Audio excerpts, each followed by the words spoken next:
របស់ឆ្ងាញ់គេអត់សមថោស៊ីទេណាទៅស៊ីនោះទៅណយអូគេទៅហូបនៅហាងគេលុកសក់លុកបៃជើងអត់មានប្រទេសណាហ្នឹងហើយនិយាយមែនបងប្អូនទាំងអស់គ្នាមិនថាបុកលហុងឬក៏បុកមីរបស់បងស្រីហើយនិងបងប្រុសដែលគាត់លក់ជាអតេសនៅកន្លែងនេះឆ្ងាញ់ខ្លាំងសម្រាប់ខ្ញុំផ្ទាល់តែម្ដងខ្ញុំចូលចិត្តរសជាតិប្រកបជាមួយនឹងអាទឹកកាពិដែលគាត់ដាក់បុកហ្នឹងពេលខ្លះជាមួយនឹងបុកលហុងក៏ដូចជាបុកមីឬក៏អាហារមួយចំនួនមិនប្រកាសតាហាងឆ្ងាញ់ជាងអតេសទេក៏ប៉ុន្តែពេលខ្លះទៅគាត់មិនមានលទ្ធភាពអីបើកហាងធំដុំគាត់បើកជាអតេសបែបនេះរសជាតិក៏វាឆ្ងាញ់ហើយតម្លៃក៏សមរម្យទីតាំងអត់ឆ្ងាយទេគឺនៅទល់មុខជាមួយនឹងសពរបស់នុកដែលលក់បិជើងនៅស្ទឹងមានជ័យជាប់ការ៉ាសាំង PTT នៅចំហៀងការ៉ាសាំង PTT ហ្នឹងនិយាយទៅគាត់លក់ចាប់ពីម៉ោង 2-3 រសៀលរហូតទៅដល់ម៉ោងប្រហែលជា 9-10 10 យប់ហ្នឹងហើយគឺអស់ហើយកន្លែងគាត់គឺមិននិយាយទេគ្រាន់តែគាត់ទៅដល់ភ្លាមគឺភ្ញៀវណែនមកឈោចាំប្រកួតមិនថាប្រហិតមិនថាបុកមីមិនថាបុកលហុងទេឈោតម្រង់ជួគ្នាចាំកំងតែម្ដងនិយាយទៅភ្ញៀវច្រើនកន្លែងគាត់ឲ្យទៅដល់ម៉ោងភ្ញៀវមករោមតែម្ដងខ្ញុំចូលចិត្តជាងគេរសជាតិជាមួយនឹងបុកលហុងក៏ដូចជាបុកមីប្រកួតនិយាយទៅបុកមីប្រកួតគឺឆ្ងាញ់ជាមួយអាទឹកកាពិប្រកួតហ្នឹងខ្ញុំហ៊ាននិយាយថាហាងធំមួយចំនួនសឹងតែមិនបានរសជាតិដូចគាត់ទេមិនមានតែប្រអាប់អីហាងគេទេក៏ប៉ុន្តែរសជាតិនេះគឺខ្ញុំចូលចិត្តខ្លាំងដោយសារតែរសជាតិត្រូវមាត់ខ្ញុំហើយឆ្ងាញ់ដិតខ្លាំងហើយតម្លៃប្រកបក៏សមរម្យដែរបងប្អូនដឹងហើយបុកលហុងអតេសក៏ដូចជាបុកមីបុកអីតម្លៃត្រឹមតែ 6000 ឬក៏ 8000 រៀលអីទេបើយើងកំងយកពិសេសមានជើងមាន់មានប៉ាតេមានក្តាមប្រៃហ្នឹងតម្លៃប្រហែល 8000 ទៅ 10000 ឯតាមហ្នឹងតែ 8000 ទៅ 10000 គាត់ខ្ញុំហ៊ាននិយាយថាបងប្អូនហូប3នាក់ហូបអត់អស់ហើយណា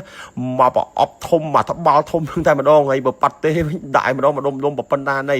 បុកមីបុកលហុងប្រកបហ្នឹងរសជាតិគ្រាន់តែបញ្ចូលសលេងតែឃើញគឺចង់តែម្ដងទីតាំងប្រកបគឺនៅស្ទឹងមានជ័យនៅជាប់ជាមួយនឹងការ៉ាសាំង PTT នៅចំហៀងហ្នឹងចិត្តសផុសនុក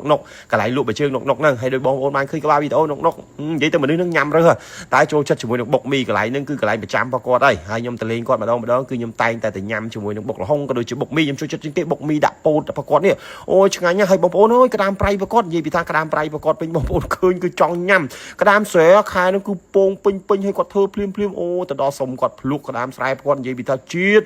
ដាក់ជាមួយនឹងអាបុកលហុងក៏ដូចជាបុកមីហ្នឹងនិយាយពីថាត្រូវគ្នាខ្លាំងណាស់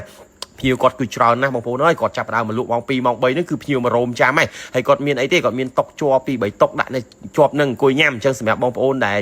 អ្នករៀង high show ឬក៏កលិបតិចអីប្រហែលជាមិនត្រូវទេតែបើបងប្អូនដែលល្មមគាត់ថាអាចទទួលយកបានរសជាតិនេះខ្ញុំហ៊ាននិយាយថាញ៉ាំហើយចំពោះបងប្អូនដែលធ្លាប់ញ៉ាំជាមួយនឹងបុកលហុងបុកមីរបស់បងស្រីរបស់បងប្រុសហ្នឹងអាចប្រាប់បន្តិចមើលថារសជាតិគាត់មិនដែរហើយតម្លៃរបស់គាត់មិនដែរបើសម្រាប់ខ្ញុំតម្លៃក៏សមរម្យរសជាតិក៏ឆ្ងាញ់រសជាតិប៉ុណ្ណឹងគឺត្រូវមាត់ខ្ញុំហើយតម្លៃអីហ្នឹងគឺមួយអែមហើយ6000 8000ទៅ10000ហូប 2-3 នាក់មិនអស់ទេបើកំងអា10000នោះហូប3នាក់នុកហើយនឹងបាដៃកាមេរ៉ាខ្ញុំហូបអត់អស់និយាយពីថាច្រើនគាត់ដាក់មកច្រើនខ្លាំងហើយតើសាររសជាតិគាត់ដិតកន្លែងគាត់មិនត្រឹមតែមានបុកមីបុកលហុងដាក់ជើងមាន់ដាក់ប៉ាតេដាក់ក្តាមប្រៃទេមានប្រភេទជាប្រហិតមីឆាមីអីហ្នឹងគាត់មានមួយសេតហើយតម្លៃគាត់គឺសមរម្យខ្លាំងមែនតើអញ្ចឹងបងប្អូនទាំងអស់គ្នាដែលធ្លាប់ញ៉ាំជាមួយនឹងបុកលហុងបុកមីបងស្រីឬក៏បងប្រុសនៅខាងបាទស្ទឹងមានជ័យហ្នឹងជួយប្រាប់តិចមើលរសជាតិមិនដែរបងប្អូនហ្វេនចាំហ្វេនបុកលហុងណាបែរហ្វេនបុកមីនេះដែលជំនាញហ្វេនបុកមីឲ្យបលមើលថារសជាតិមិនដែរឆ្ងាញ់ដូចអ្វីដែលប្រាប់អត់មើលទៅនោះមុននឹងយើងញ៉ាំយើងលេបងាត់សិនអត់ទេឆ្ងាញ់មែនlạiគាត់ឆ្ងាញ់មែនដែររសជាតិតែទៅរបស់ឆ្ងាញ់គេអត់សមថោស៊ីទេណាទៅស៊ីនោះទៅណយអូគេទៅហូបនៅហាងគេលុកស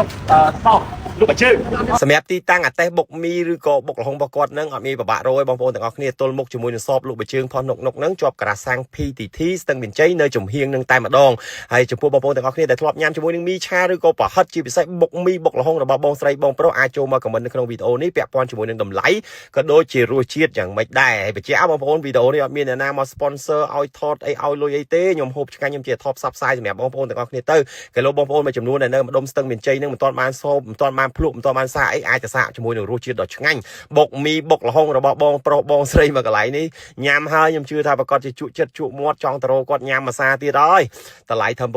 8000ទៅ10000មានក្តាមប្រៃខែនេះនិយាយថាខ្លាញ់ពេញបែបនេះអូយគ្រាន់តែបញ្ចូលសលេងដើមមានអារម្មណ៍ថា